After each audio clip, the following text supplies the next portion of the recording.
नमस्कार, मैं जितेंद्र जैन और आप देख रहे हैं खबर समय जगत। आइए नजर डालते हैं आज की कुछ ताजा तरीन खबरों पर। भोपाल राजधानी में चंद्रशेखर आजाद की 116वीं जयंती के मौके पर रविंद्र भवन में 2 दिवसीय राज्य स्तरीय यूथ महापंचायत आयोजित की गई। इस मौके पर मुख्यमंत्री शिवराज सिंह चौहान ने कई घोषणाएं की। उन्होंने कहा कि मध्य प्रदेश में नई युवा नीति लागू की जाएगी। उन्होंने कहा कि 12 जनवरी युवा दिवस स्वामी विवेकानंद की जयंती के अवसर पर नीति लागू होगी। साथ ही प्रदेश में राज्य युवा सलाहकार आयोग का भी गठन किया जाएगा। मुख्यमंत्री ने कहा कि आने वाले साल में 1 लाख सरकारी भर्तियां प्रदेश में ले आएंगे। युवाओं को हर महीने स्वरोजगार योजना के तहत लोन दिया जाएगा। होनी चाहिए। तो ये युवा पंचायत अब प्रति वर्ष की जाएगी, 2 दिन की 3 दिन की ये पंचायत हमारी की जाएगी। सिर्फ एक चीज और अपन तय करते हैं, मामा अकेला काय को परेशान हो रही योजनाएं बनाए, अफसर अकेले काय की योजना बनाए। अगर हमारे कल्याण के भी काम करने हैं तो हमारा पार्टिसिपेशन चाहिए कि नहीं चाहिए? मैं भाषण नहीं दे रहा, बात कर रहा हूँ, चाहिए कि नहीं चाहिए? एक प्लेटफॉर्म बनाते हैं, मिलकर अपन सोचते हैं एक प्लेटफॉर्म ऐसा कि जिसमें युवाओं के सुझाव आते रहें। और जो मध्य प्रदेश में एक राज्य युवा सलाहकार परिषद का गठन किया जाएगा। ठीक है, तो बोलो भारत माता की। अब इसमें एनएसएस हो, एनसीसी हो, नेहरू युवा केंद्र हो, स्काउट गाइड हो, जन अभियान परिषद हो, अलग अलग हमारे छात्र संघ हो, उनमें से युवाओं का चयन करके, क्योंकि सब बार बार तो नहीं बैठ सकते, तो उसको हम बनाने का काम करेंगे। और एक बात और मन में आई, एक योजना है माँ तुझे प्रणाम, पता है कि नहीं? सबको पता है। अपने ये तय किया है मध्य प्रदेश में जो बुजुर्ग हैं उनके लिए तो मुख्यमंत्री तीर्थ दर्शन योजना, वो तीर्थ करने जाए। लेकिन जो नौजवान है उनमें देशभक्ति की भावना का संचार करने के लिए हमने तय किया वो सीमा पे जाएंगे कि किन परिस्थितियों में रहकर हमारे जवान किन परिस्थितियों में रहकर देश की सीमाओं की सुरक्षा कर रहे हैं। लेह लद्दाख में -40 डिग्री सेंटीग्रेड तापमान में कैसे हमारे जवान खड़े रहकर भारत माता की सीमाओं की सुरक्षा करते हैं। और इसलिए माँ तुझे प्रणाम योजना हमने प्रारंभ की है। तो यूथ पंचायत के माध्यम से जिला स्तर पर जो सभी विजेता हैं, विजेता प्रतिभागियों को माँ तुझे प्रणाम योजना के अंतर्गत अंतर्राष्ट्रीय सीमा पर भेजा जाएगा। बोलो भारत माता की। इसके साथ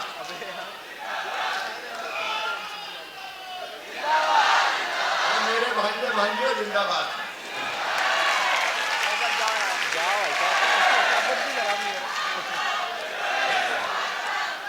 वंदे वंदे। और इसके साथ ही सभी शासकीय विभाग, अरे मामा मेरा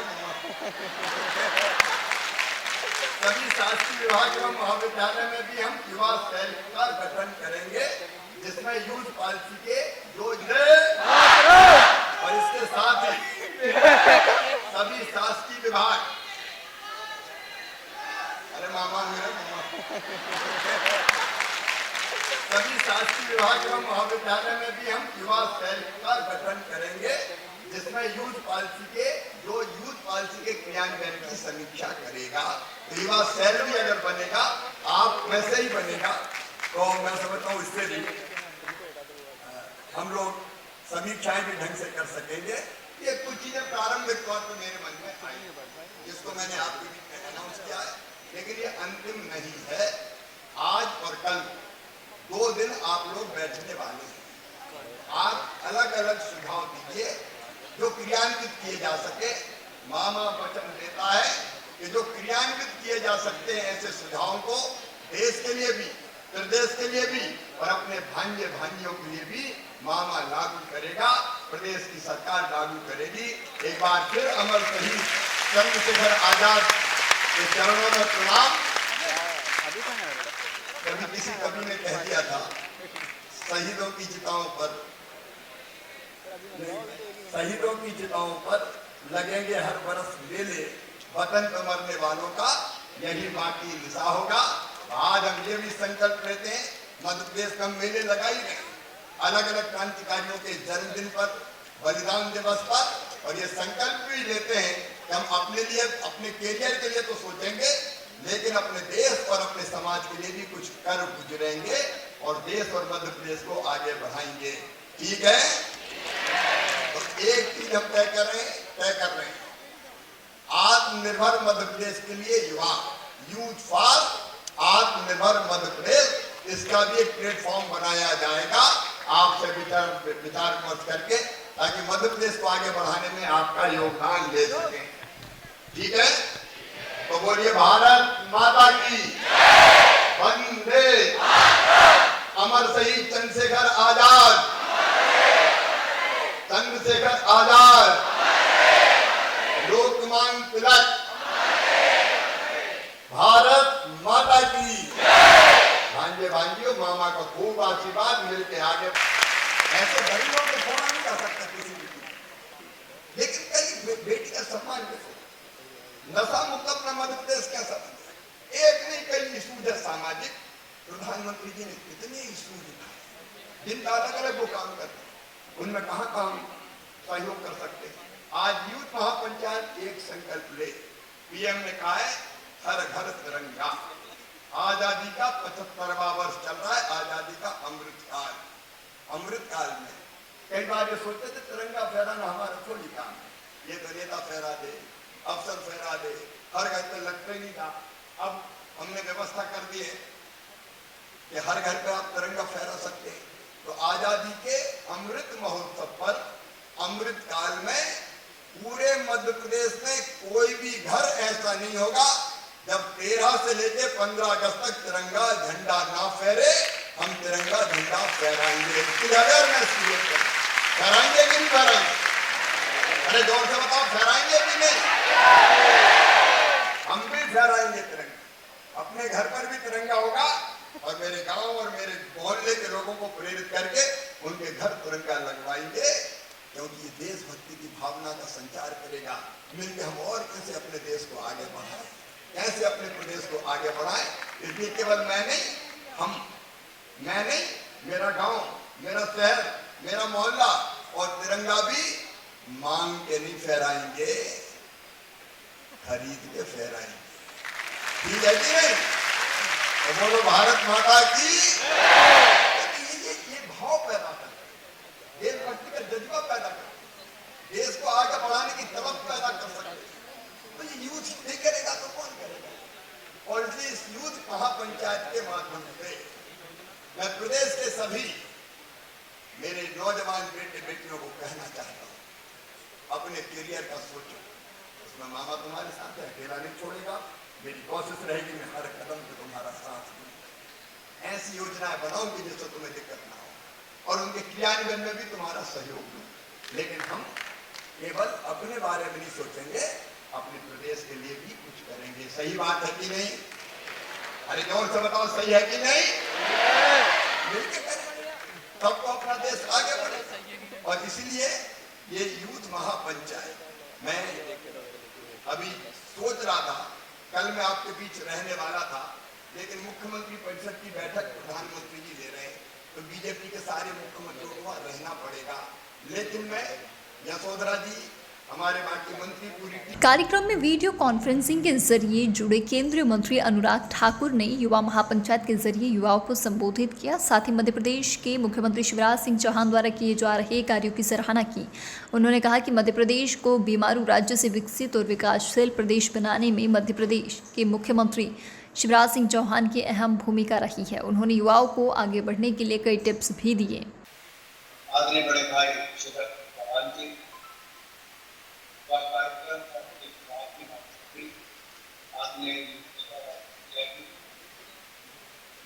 विशेष तौर पर पाटन समारोह में कार्यक्रम में और फिर सभी कार्यक्रम मेरे प्रिय युवा साथियों, आज बहुत बड़ा एक और युवाओं के प्रेरणा को याद करने पर वहीं पर आते शिवराज सिंह चौहान जी ने युवाओं की महापंचायत आज यहाँ पर मेरी दिल से बहुत इच्छा थी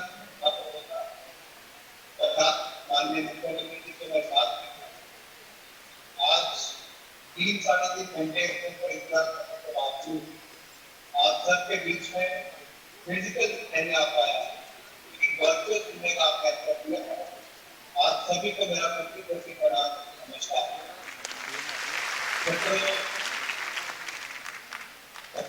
आपको आज शिवराज सिंह मुख्यमंत्री बनने पर आप उनको प्यार से मामा कहते हैं।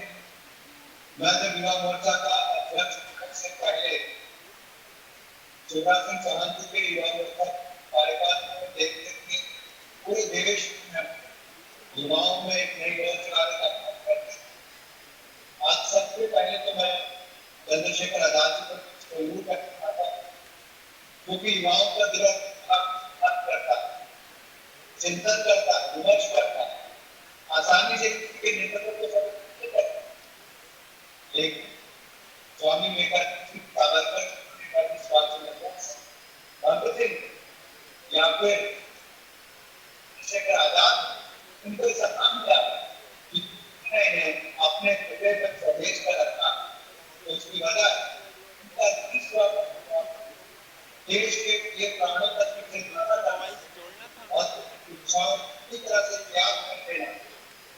मित्रों, ये जीवन जो उन्होंने जिया है अपने को देश के लिए जीने का काम किया। और ऐसे में बटुकेश्वर सुखदेव को तमाम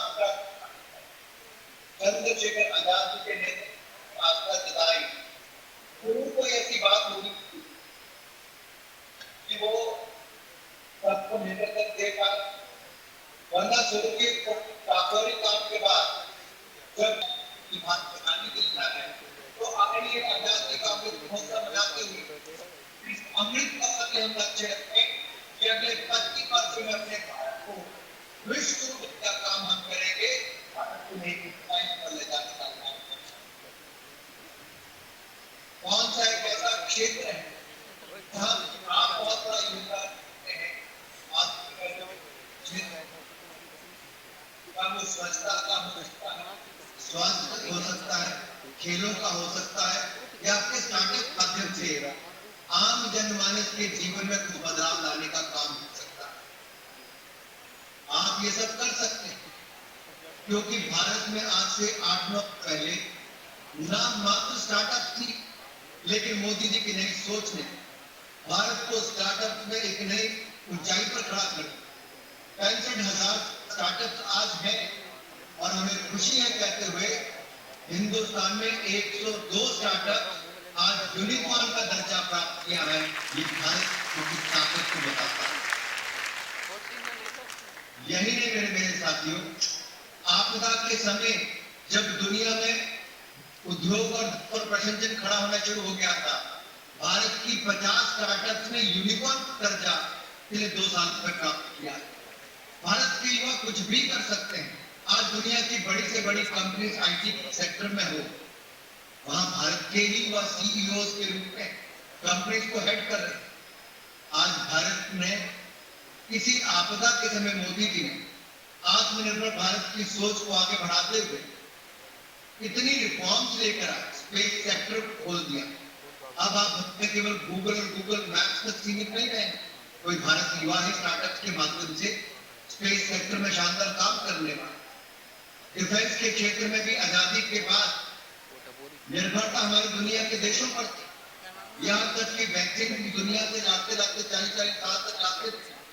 लेकिन आप देखिए आत्मनिर्भर भारत में क्या बल, हमने एक नहीं कोविड की 2 वैक्सीन बनाई थी और 200 करोड़ वैक्सीन लगाने वाला देश भारत बना है। ये भी एक बहुत बड़ी उपलब्धि है। ये आप जैसे युवाओं ने ही करके दिखाया। युवा क्या नहीं कर सकता। मैं अपना भी अनुभव आपसे शेयर करना चाहता हूं। मैं जब हिमाचल क्रिकेट संघ का अध्यक्ष बना, मेरी उम्र मात्र 25 वर्ष, सन 2000। मैं पंजाब की टीम का कप्तान था, उत्तर भारत की टीम का कप्तान था, लेकिन जब अपने राज्य हिमाचल प्रदेश में वापस गया तो वहां की क्रिकेट बोर्ड का अध्यक्ष बना।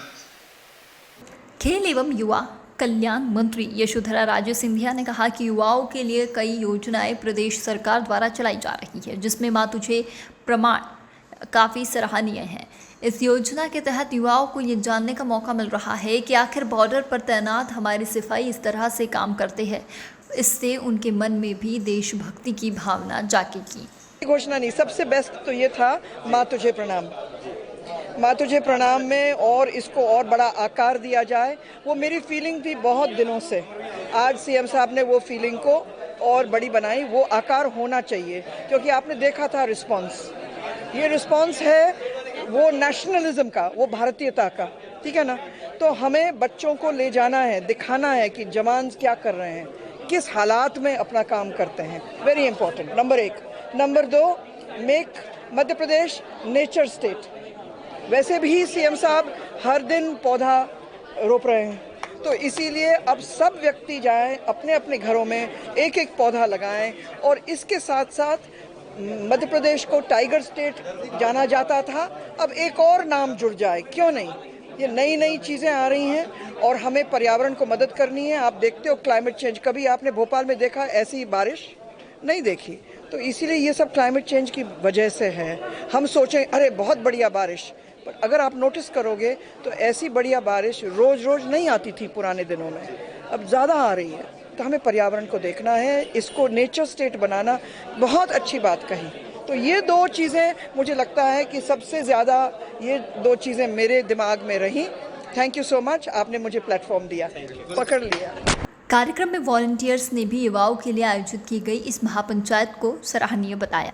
युवा पंचायत इसको लाभकारी मानते हैं। देखिए, युवा पंचायत चंद्रशेखर आज़ाद जी की 116वीं जयंती पर यूथ पंचायत के महापंचायत के नाम से इसको किया जा रहा है, क्योंकि इसमें अगले जो सेशन चलने वाले हैं, आज भी 3 सेशन है और कल भी 4 सेशन है, जिसमें बाकायदा नेशनल इंटरनेशनल फील्ड पर जिनका अनुभव रहा है काम का उत्कृष्ट, साथ में ही अन्य जो 6 विषय हैं उन पर बैठेंगे, पैनल डिस्कशन होगा और फिर उस पर बहुत सारी ऐसे सब्जेक्ट यूथ से लिए जाएंगे जो कि कहीं ना कहीं समाज में उन विषयों को, जैसे मेरा गौरव मेरा मध्य प्रदेश, पर्यावरण, इन सब पर एक सोच बढ़ाने की दृष्टि से। तो मुझे लगता है एक मैसेज जो सकारात्मक युवा है वो समुदाय को किस तरह जोड़ सकता है, समुदाय में किस तरह इन विचारों को प्रगाढ़ता के साथ रख सकता है, उसके लिए उसके मन में बहुत सारे विचार और इस तरह की कार्य की प्रेरणा उसको प्राप्त होगी। ऐसा इस आयोजन का ये उद्देश्य है और मुझे लगता है कि वो पूर्ण भी होगा। जो डेलीगेट्स आए हैं वो अपने आप में, आज जब पैरेलल सेशन सुबह हुए थे तो बाद में जो एक्सपर्ट थे उनका ये कहना था कि सभी बोल रहे हैं, बहुत अच्छा बोल रहे हैं।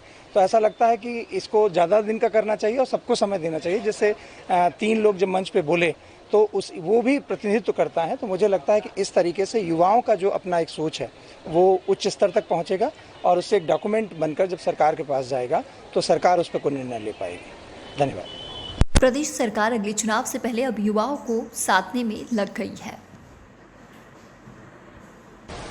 राजधानी में 2 दिवसीय यूथ महापंचायत का आयोजन किया गया, जिसमें मुख्यमंत्री शिवराज सिंह चौहान ने कई ऐसी बात कही जो कहीं न कहीं युवाओं के लिए आगे चलकर उनके भविष्य के लिए फायदेमंद रहेंगे। हम आपको बता दें कि इसमें जो 2 दिवसीय जो कार्यशाला है, जो महापंचायत है, इसमें जो भी विचार मंथन होगा, इसमें जो भी अमृत निकल कर आएगा सामने, उसको जो प्रदेश सरकार है लागू करने की बात कर रही है। लेकिन इसमें सबसे बड़ी बात है कि मुख्यमंत्री ने युवाओं के लिए नई नीति बनाने का एक ऐलान किया है, जिसको युवा दिवस यानी कि 12 जनवरी को इसको लागू किया जाएगा। तो ये कहीं ना कहीं एक अच्छा कदम है सरकार का। जो चुनाव है 2023 में, ऐसे में युवाओं को भी साधने के लिए अब प्रदेश सरकार लगातार युवाओं को लेकर कार्यक्रम आयोजित कर रही है और उनके लिए कहीं ना कहीं जो नई योजना है उनका लाभ देने का प्रयास करें। इसके अलावा हम आपको बता दें कि मुख्यमंत्री ने एक और इस मंच से बड़ी घोषणा की है कि जो युवा हैं उनके लिए